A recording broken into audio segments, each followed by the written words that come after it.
The Silver Mine. King Gustav III was making a hurried trip through Dalarna. Though the horses seemed to be fairly skimming the ground, the king was dissatisfied. He leaned out of the window continually urging the driver to make haste, and his courtiers expected any minute that the royal coach or harness would break. Finally the carriage tongue did indeed break. The courtiers leapt from the coach, and after a hasty inspection said that it would be impossible to continue the journey without repairs. Anxious for the king's entertainment, they asked him if he would not like to attend the services in a little church which could be seen a short distance ahead. The king agreed, and stepping into one of the other carriages, drove to the church. For hours he had been riding through large tracts of forest, so he was the more delighted to come out in view of green fields and small hamlets. The Dalelfin sparkled forth as it glided between masses of graceful willows. The king, however, was unable to attend the service, for just as he stepped from the carriage to the churchyard, the sexton was ringing the bell for the closing. The worshippers came filing out of the church. As they passed the king, where he stood with one foot on the carriage step, he was impressed with their stalwart bearing and sturdy, wholesome appearance. On the preceding day the king had remarked to his courtiers upon the poverty of the country they were passing through. "Apparently now," he said, "I am driving through the poorest section of my domain." When he saw these people, however, he forgot about the poverty of the country. His heart warmed within him, and he said to himself, "The Swedish king is not in such poor circumstances as some of his enemies would believe. As long as my subjects remain as fine and wholesome as these are, I shall be able to defend successfully my crown and my land." Then he commanded a courtier to tell the people that the stranger among them was their king, and that he wished them to gather around in order that he might address them. He spake to them standing upon the top step that led into the sanctuary, and the step upon which he stood may be found there to this day. The king first told his people how matters stood within the kingdom. Sweden had been attacked by both Russia and Denmark. Under ordinary circumstances this would not be alarming, but at the present the army was so filled with traitors that he could hardly depend on it. He saw, therefore, no alternative but to go out himself to the small towns and ask his subjects whether they wished to side with the traitors or were willing to help the king with soldiers and money to save the fatherland. While he was making this earnest appeal, the sturdy peasants stood attentively before him, making no comment nor giving any sign as to whether they agreed or not. Now the king had felt inwardly pleased at the forcefulness of his own appeal. So when the men stood silent, unable to give their answer, he frowned and showed his disappointment. The farmers understood that the king was impatient for their reply, and at length one stepped forward. "Now you must know, King Gustav," he said, "that we were not expecting a visit from our king here today. We are therefore not prepared to answer you immediately. I would suggest that you go into the sanctuary and speak with our minister while we discuss among ourselves this matter which you have presented to us."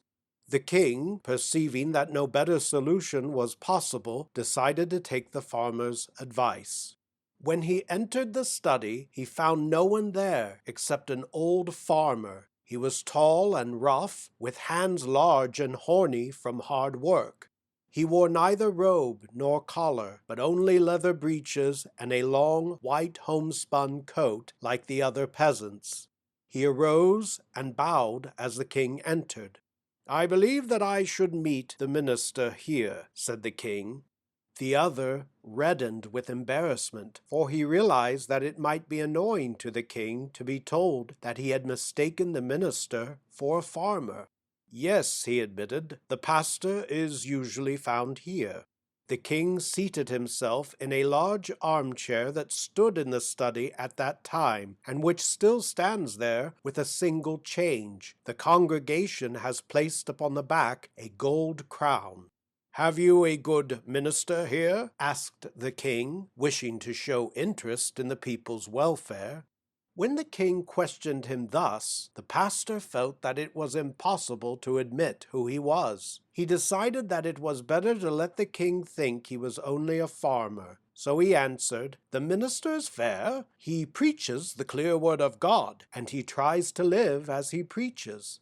The king thought this a good recommendation. His sharp ear, however, had detected a certain hesitation in the tone of the man. He said, therefore, "It sounds, though, as if you are not entirely satisfied with your pastor." "He may be a bit hard-headed," said the other, thinking inwardly, "if the king should later discover who I am, he will realize that I did not pour compliments over myself."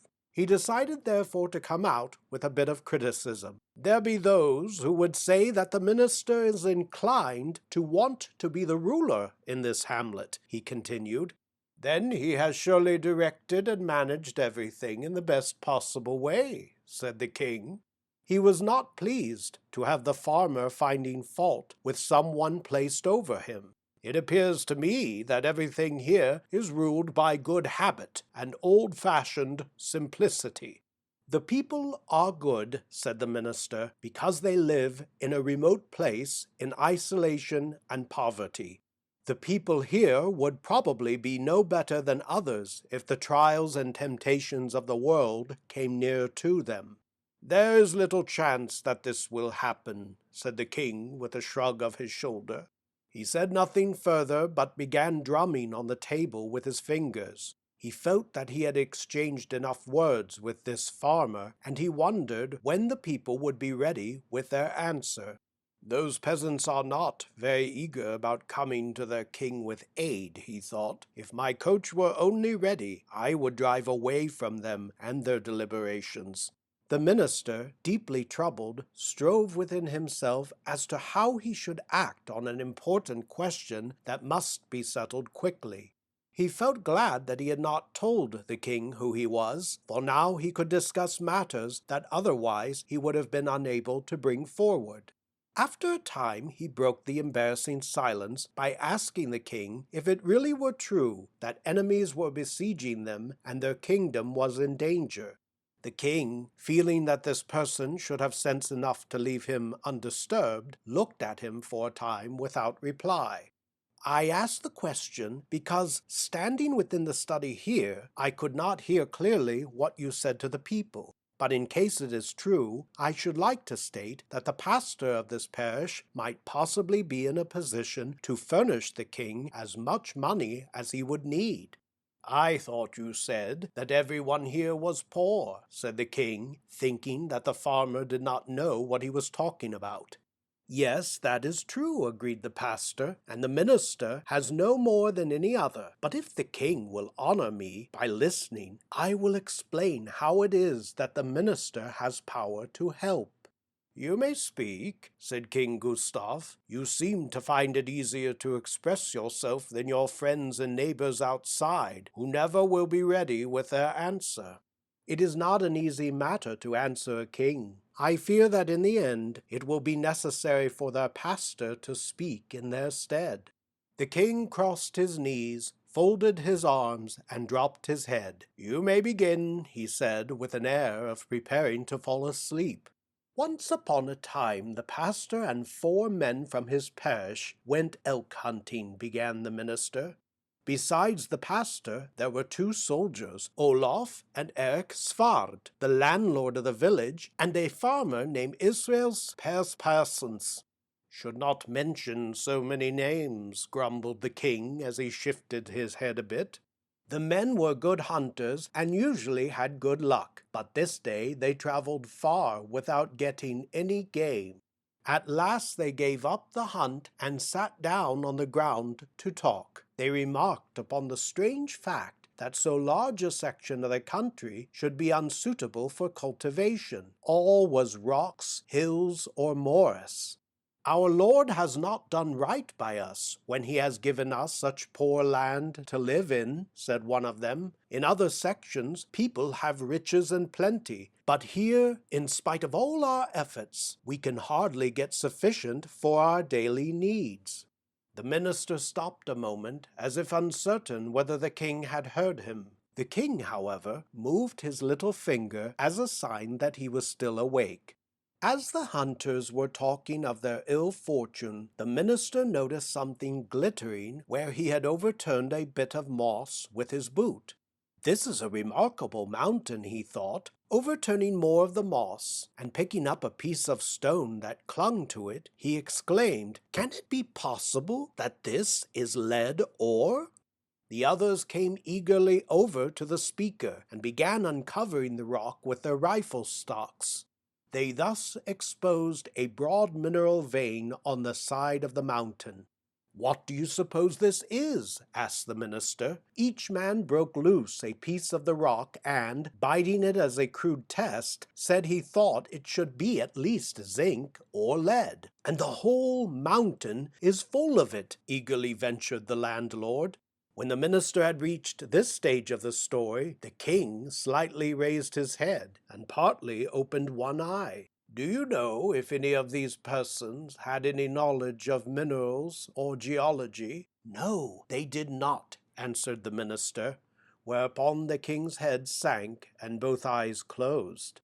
"The minister and those with him were highly pleased," continued the pastor, undisturbed by the king's indifference. "They believed that they had found something which would enrich not only themselves, but their posterity as well. 'Never more shall I need to work,' said one of them. 'I can do nothing the whole week through, and on Sunday I shall ride to church in a gold chariot.'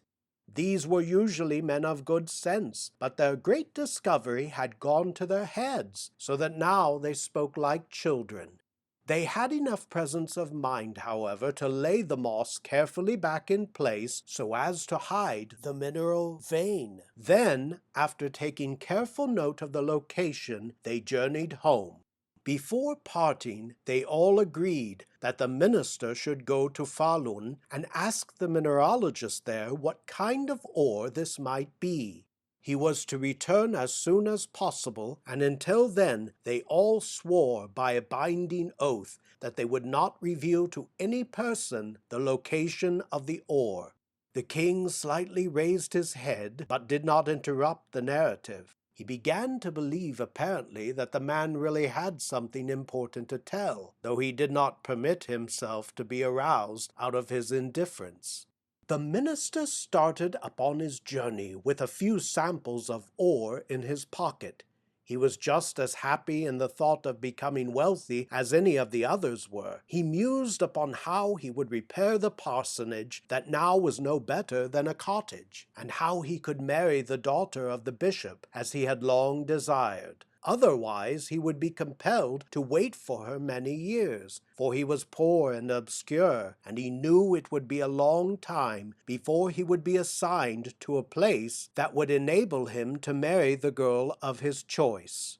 The minister's journey to Falun took him 2 days. There he was compelled to wait a day for the return of the mineralogist. When he finally showed the samples of the ore, the man took them in his hand, looked at them, and then at the stranger.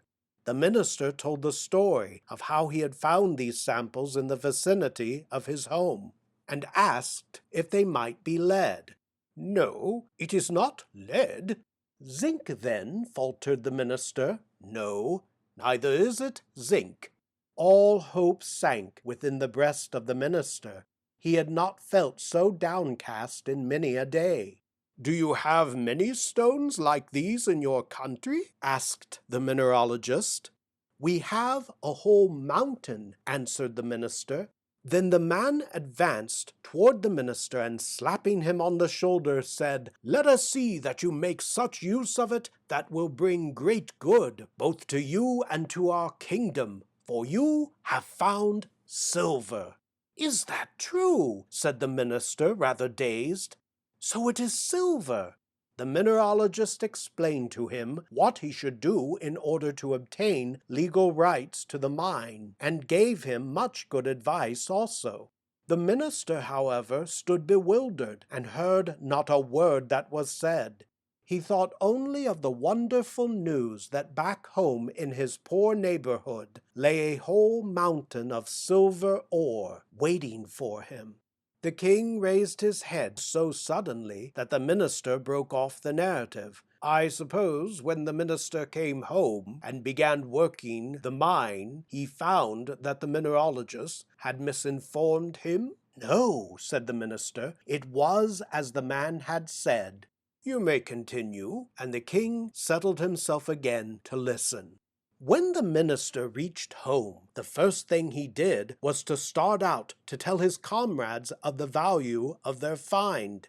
As he drove up to the landlord Stenson's place, where he had intended to go in and inform his friend that they had found silver, he paused at the gate, for he saw that white sheets had been hung before the windows, and a broad path of hemlock boughs led up to the doorstep. "Who has died here?" inquired the minister of a little boy who stood leaning against the fence. "It is the landlord himself." Then he told the minister that for a week past the landlord had been drinking ever and ever so much liquor until he was drunk all the time. "How can that be?" asked the pastor. "The landlord never before drank to excess." "Well, you see," said the boy, "he drank because he was possessed with the idea that he had found a mine. He was so rich, he said, that he would never need to do anything now but drink. Last night he drove out, drunk as he was, and fell out of the carriage and was killed." After the minister had heard all this, he started homeward, grieving over what he had learned, and only a moment before he had been so elated over the good news he had to tell his friends. When the minister had gone a short distance, he met Israel's person walking along the road. He appeared as usual, and the minister was glad that their good fortune had not turned his head. He would immediately gladden him with the news that he was now a rich man. "Good day," said the minister. "Do you come now from Falun?" "Yes, and I can tell you that things turned out better than we thought. The mineralogist said that it was silver ore." Person looked as if the earth had opened to engulf him. "What is it you say? Is it silver?" "Yes, we shall all be rich men now, and able to live as royalty." "Oh, is it silver?" repeated Person in still greater dejection.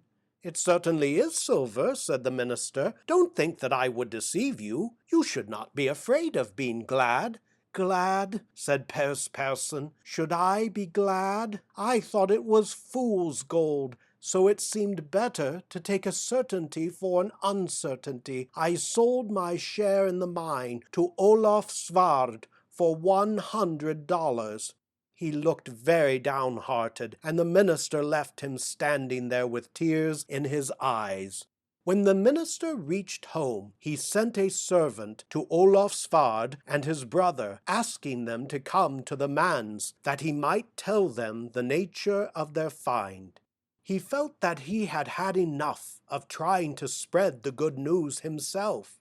But that evening, as the minister sat alone, joy again filled his heart.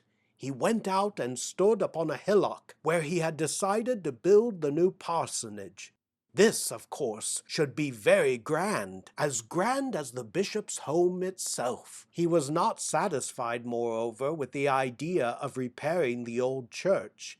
It occurred to him that, as there was so much wealth in the hamlet, many people would find their way to the place, until finally a large town would probably be built around the mine. He reasoned that it would be necessary then to build a large new church in place of the old one, which would require a great portion of his riches. Neither could he stop here in his dreams, for he thought that when the time came to dedicate this grand new church, the king and many bishops would be there. The king would be glad to see such a church, but he would remark that there was not fit accommodations to be had in the town. It would be necessary, therefore, to build a castle in the city.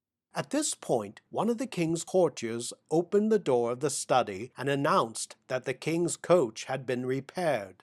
The king thought at first that he would depart immediately, but, reconsidering, he said to the minister, "You may continue your story to the end, but make it shorter. We know how the man dreamed and thought. Now we want to know what he did." "While the minister sat in the midst of his dreams," went on the speaker, "word came to him that Israel's person had taken his life. He could not endure the thought of his folly in selling his share of the mine. He felt he would be unable to live and see from day to day another enjoy the wealth that might have been his." The king moved slightly in his chair. He now had both eyes wide open. "Methinks," said he, "that had I been this minister, I should have had enough of that mine." "The king is a rich man. At least he has plenty." It was not so with the minister, who owned nothing. This poor man, when he saw that God's blessing appeared not to be with his undertaking, thought, "I shall not dream further about making myself prosperous and useful with these riches. I cannot let the silver mine lie in the ground, however. I must take out the ore for the poor and needy. I will work the silver mine to help put the whole community on its feet."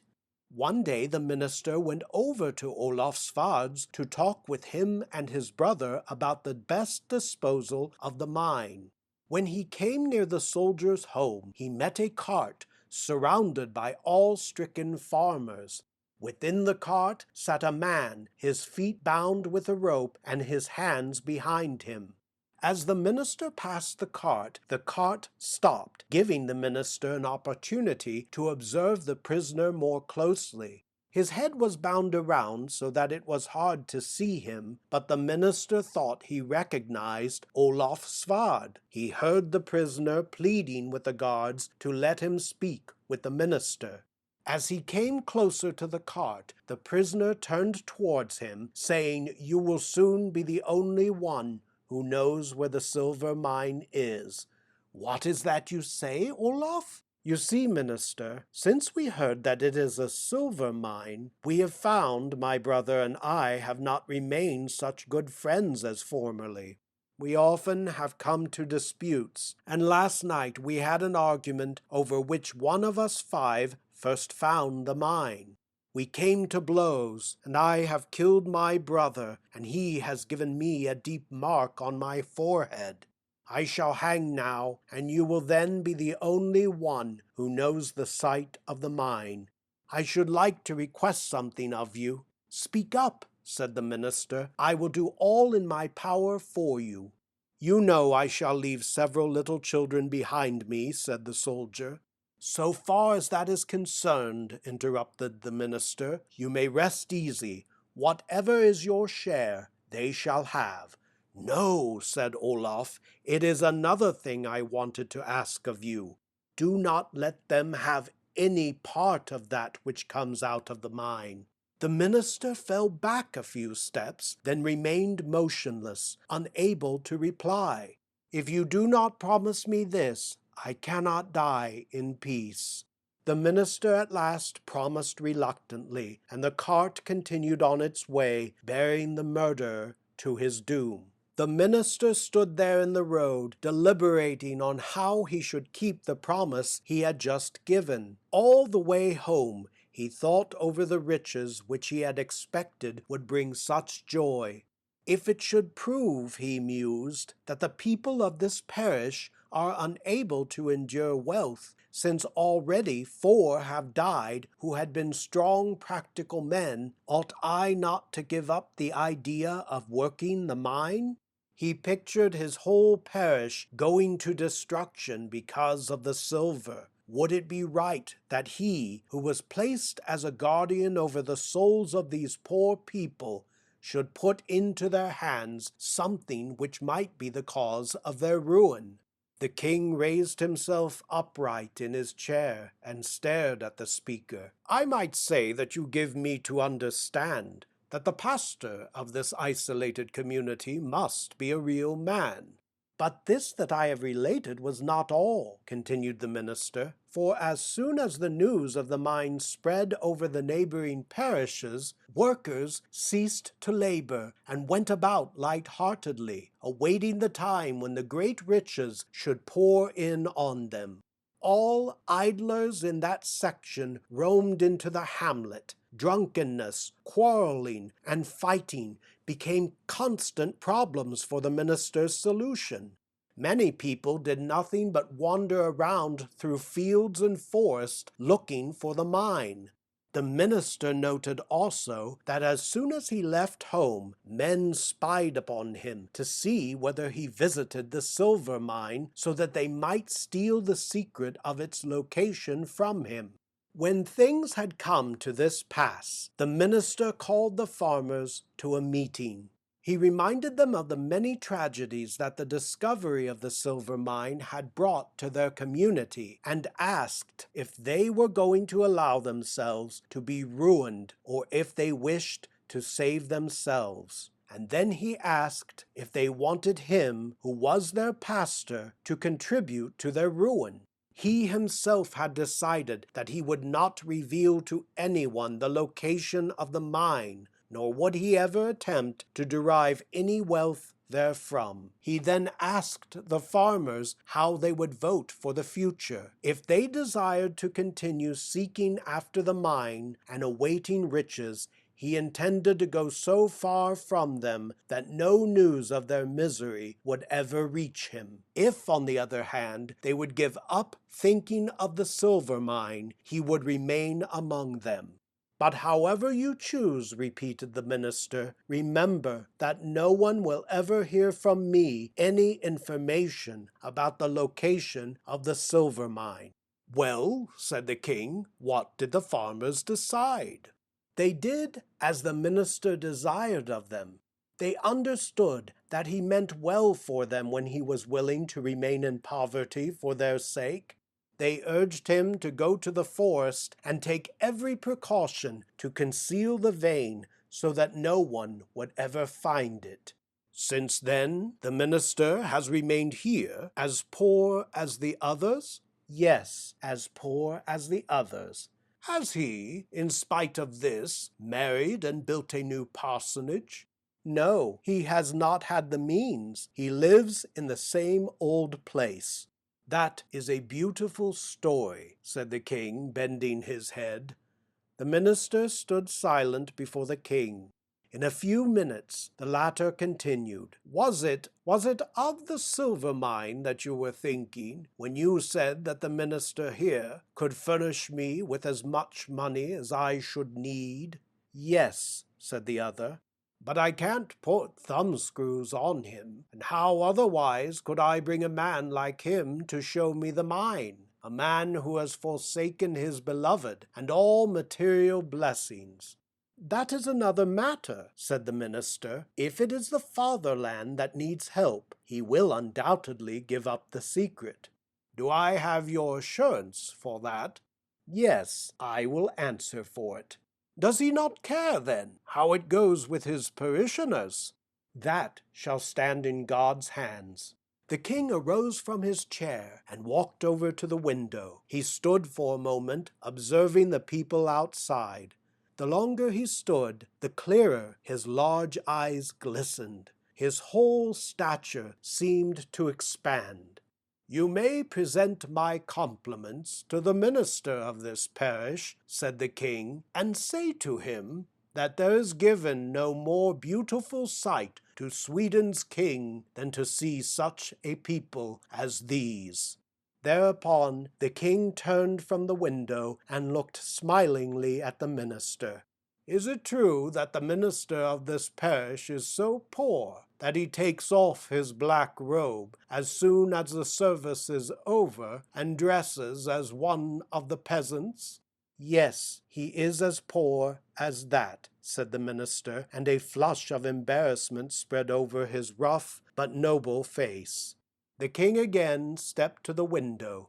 He apparently was in his best mood. All that was great and noble within him had been awakened. "He shall let the silver mine rest in peace," since through all his life he has starved and worked to perfect a people such as these, he shall be permitted to keep them as they are. But if the kingdom is in danger, the kingdom is better served with men than with money." When he had said these words, the king shook hands with the minister and stepped out of the study. Outside stood the people, as impassive as when he went in. But when the king came down the steps, one of the farmers approached him. "Have you talked with our minister?" "Yes, I have talked with him." "Then you have also received answer from us," said the farmer. "Yes, I have received your answer." End of The Silver Mine by Selma Lagerlöf.